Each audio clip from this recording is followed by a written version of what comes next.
Inay, pausap-usap po, wag ho muna kayo maingay diyan.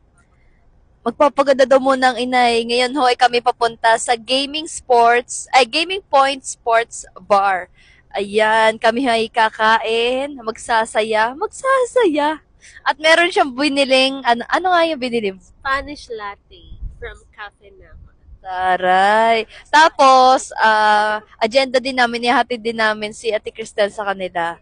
Inay, ano masasabi niyo dahil pupunta tayo sa... Makikita ko si ako magpapaganda muna dahil makikita ko si Naipo. Kahit matanda ako sa kanya, Naipo na din ang tawag ko. Oo. Kaya nga. Ay, lumayo na lumayo. Ano gari? Kailangan ari lagi nakagarna. Gayaan, hawak. Ayan. Ngayon lang ako makakarating doon. Novaliches ngayon, ano? Oo, sa Novaliches. Ayan. Bigang iyong mukha diyan, paiwa-iwarang na. Paano? Siyempre, para mahagip kayo.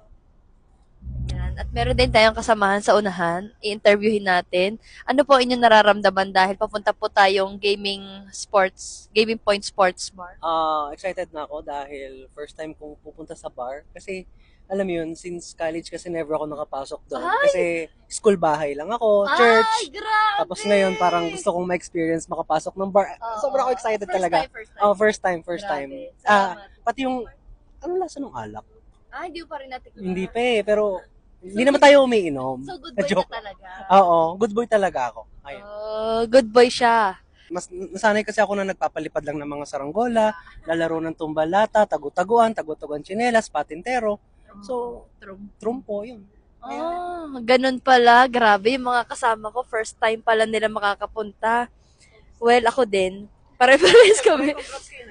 Yes, congrats kay Naipo dahil first anniversary ng Gaming Point Sports Bar. Nakaka-excite naman, kaya kami on the way na. Tara, punta na rin kayo. Let's go.